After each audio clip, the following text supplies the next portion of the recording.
کربلا ہے یہ رسول کی دعا ہے یہ صرف مسلمان کے پیارے ہیں حسین، جرخے نوع بشر کے تارے ہیں حسین، انسان کو بیدار تو ہو لینے دو، ہر قوم پکارے گی ہمارے ہیں حسین۔ حسین منی وانا من الحسین۔ بسم اللہ الرحمن الرحیم، الحمدللہ رب العالمین، والصلاة والسلام علی سید الانبیاء والمرسلین۔ ناظرین کرام السلام علیکم۔ تسلیم احمد صابری آپ کا خیر مقدم کرتا ہے اسپیشل ٹرانسمیشن ہمارے ہیں حسین میں۔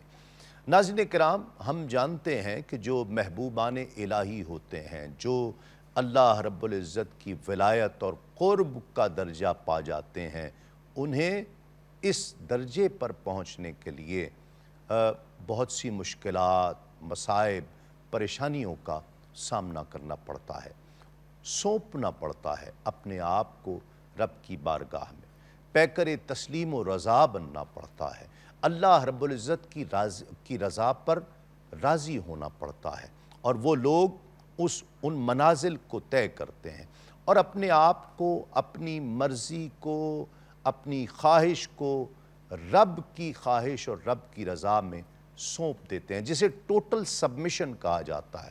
اپنے آپ کو سبمٹ کر دینا، رب کی بارگاہ میں پیش کر دینا کہ اب میں کچھ نہیں ہوں، جو ہے میرے رب کی رضا ہے، میرے رب کی خواہش ہے، میرے رب کا حکم ہے، جو اس کی مرضی ہے وہی میری مرضی ہے۔ اقبال نے کیا خوب کہا کہ برتر از اندیشہ سود و زیاں ہے زندگی، برتر از اندیشہ سود و زیاں ہے زندگی، ہے کبھی جاں اور کبھی تسلیم جاں ہے زندگی۔ یہ تسلیم و رضا کیا ہے، یہ منزل کیسے ملتی ہے، یہی ہمارا آج کا ٹاپک ہوگا۔ ہمارے ساتھ تشریف فرما ہے ممتاز اسکالر، ممتاز عالم دین، قبلہ پروفیسر ساجد علی زیدی صاحب۔ السلام علیکم، بہت شکریہ شاہ صاحب تشریف لائے آپ، اور ان کے ساتھ تشریف فرما ہے ممتاز عالم دین مفتی محمد اسحاق مدنی صاحب۔ السلام علیکم مدنی صاحب، آپ کا بھی بہت شکریہ۔ تسلیم و رضا کی منزل ہے کیا؟ صبر کسی بات پر ایک جگہ بریک ہو جاتا ہے کہ ہم مطلب یہ ہے کہ یہاں صبر اختیار کرتے ہیں اور اس کے نتائج بہتر ہو جائیں گے۔ اور تسلیم و رضا یہ ہے کہ جو آپ نے ایک لفظ استعمال کیا ابھی کہ اپنے آپ کو سرنڈر کر دینا، اپنے وجود کا خاتمہ کر دینا، میں کچھ نہیں ہوں، میرے رب کی جو بھی رضا ہے اور اس رضا کے جو بھی نتائج ہوں گے، یہ تسلیم و رضا ہے۔ واہ کہ واہ، وہ رب کے حضور اپنے آپ کو پیش کر چکا، نتائج کی اسے پرواہ نہیں ہے کرنے والے کو، بلکہ نتائج اللہ تعالیٰ کی طرف سے انتظار میں ہیں کہ تسلیم و رضا کے تحت جو بھی نتائج ملیں گے، جو اسلامی احکامات کے تحت ہوں گے، وہ مجھے قبول ہوں گے۔ اب اس میں بہت سے انسان بہت عبادت کرتے ہیں لیکن بیماری میں مبتلا رہتے ہیں، بہت سے رزق کی تنگی میں مبتلا رہتے ہیں، اور بہت سے حوادث زمانہ کا شکار ہو جاتے ہیں۔ تو لوگ اکثر انہیں یہ کہتے ہیں، ارے بھائی آپ تو اتنی عبادت کرتے ہیں، اتنا کچھ کرتے ہیں، اور آپ کے ساتھ یہ سب کچھ کیا ہو رہا ہے؟ لیکن جو اللہ والے ہوتے ہیں اس کا وہ یہی جواب دیتے ہیں کہ ہم جو کچھ کر رہے ہیں اللہ کی خاطر کر رہے ہیں، نتیجہ اس کے اختیار میں ہے۔ اب امام عالی مقام نے یہ عملی طور سے بتا دیا کہ تسلیم و رضا کے لیے کیا کیا جاتا ہے اور کس منزل سے تسلیم و رضا حاصل ہوتی ہے۔ ورنہ امام عالی مقام پر بہت سارے آپشن تھے۔ جب سے مدینے سے بیعت کا مطالبہ کیا گیا تھا کہ آپ، ولید کا حکم تھا کہ بیعت کر لیں، تو اس وقت بھی یہ ہو سکتا تھا کہ خاندان والوں کو جمع کر کے پوچھ لیتے کہ کیا کیا جائے، لیکن نہیں، جناب اپنے بھائی کو بھیج دیتے ہیں، جناب مسلم بن عقیل کو سفیر بنا کر کے۔ پتہ ہے کہ مسلم کے ساتھ کیا ہوگا، جی ہاں، مسلم کا سر تن سے جدا ہو جاتا ہے، لیکن امام عالی مقام اپنے سفر کو قائم رکھتے ہیں۔ پتہ ہے کہ کوفیوں نے دغا کر دی، وغا کر دی، سب کچھ ہو گیا، لیکن تسلیم و رضا کی خاطر واہ واہ کہ جو کچھ اللہ نے فیصلہ کر دیا ہے وہ ہو کر کے رہے گا. کیا بات. میرے نبی اکرم اپنی زبان سے کچھ نہیں کہتے. وما ینطق عن الہویٰ ان ہوا الا وحی یوحیٰ. وہ نطق ہی نہیں کرتے, کلام ہی نہیں کرتے. امام علی مقام اپنے نانا کے لیے بیان فرما رہے ہیں کہ انہوں نے مجھے بتا دیا ہے کہ شہادت ہوگی اور اس طریقے سے ہوگی, اور یہی حق تسلیم و رضا ہے. واہ. کہ یہ منازل طے ہوتی رہے اور کتنی بھی مشکلیں آتی رہیں, لیکن مشکلوں کی طرف دیکھنا بھی نہیں ہے بلکہ مشکلوں کا مقابلہ کرنا ہے. تو اللہ کے نیک بندوں پر جب بھی اور جہاں مشکلیں آئیں وہ کبھی یہ نہ سوچیں بلکہ صرف کربلا والوں کو یاد کر لیں کہ کربلا والوں کے ساتھ جو ہوا ہے, اور ان کے اوپر پیاس کا بھی غلبہ تھا, بھوک کا بھی غلبہ تھا, ان کے ساتھ مشکلات بھی بہت تھیں, بچے بھی اللہ تش کر رہے تھے, لیکن انہوں نے کبھی کوئی شکوہ اور شکایت نہیں کی. رب کی رضا میں شامل تھے. مفتی صاحب, تسلیم و رضا اپنے آپ کو پیش کر دینا, سونپ دینا, کیا تدبیر کرنا اس کے آڑے آتا ہے؟ فرق کیا ہے؟ بڑی نازک سی لکیر ہے شاید اس کے درمیان. میں یہ فرق سمجھنا چاہ رہا ہوں کہ کیا تدبیر بھی چھوڑ دینا تسلیم و رضا ہے؟ اپنے حصے کی کوشش اور صحیح کرنا بھی چھوڑ دینا, اس کو تسلیم و رضا کہیں گے یا تسلیم و رضا کچھ اور ہے؟ دیکھیں, تدبیر و تقدیر کا معاملہ تو یہ ہے کہ جو بھی اقدامات اپنی حفاظت کے لیے, اپنے اہل خانہ کے لیے, اپنی جان کے لیے کیے جا سکتے ہیں, ان تمام چیزوں کو اختیار کرنا یہ تدبیر ہے. اور تقدیر یہ ہے کہ ہم نے ان چیزوں کو اختیار تو کر لیا, لیکن نتیجہ اور فیصلہ وہی ہوگا جو اللہ تبارک و تعالیٰ کا ارادہ ازلی ہے. تو تدبیر اور تقدیر, چونکہ تدبیر تقدیر کے منافی نہیں ہے, اس کو ذہن میں ہمیں ضرور رکھنا ہوگا. دوسرا یہ کہ جو تسلیم و رضا کی بات کی جا رہی ہے, تسلیم کے بہت سارے معنی آتے ہیں. ایک تو یہ ہے کہ قبول کر لینا.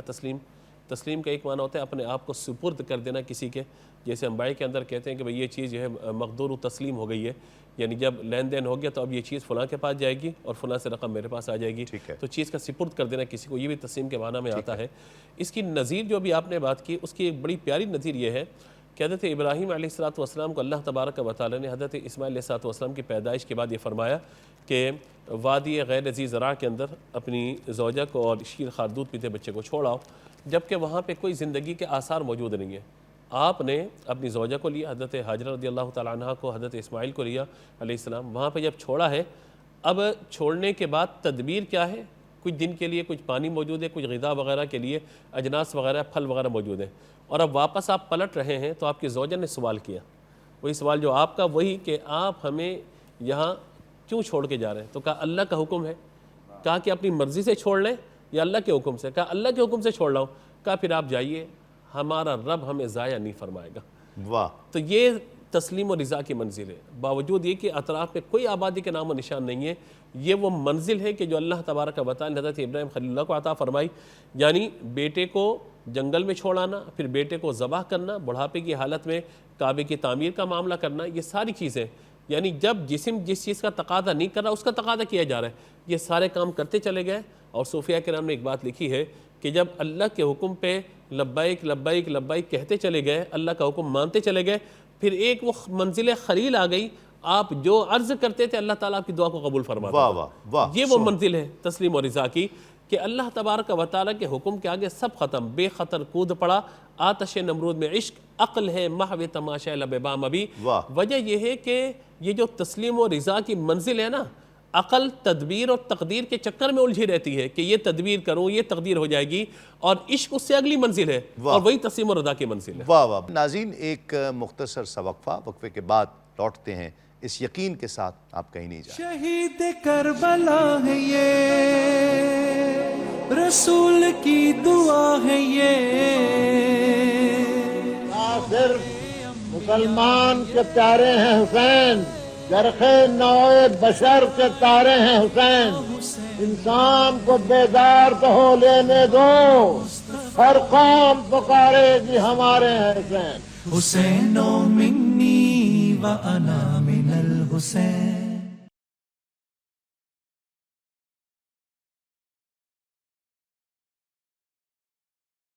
کربلا ہے یہ, رسول کی دعا ہے یہ. صرف مسلمان کے پیارے ہیں حسین,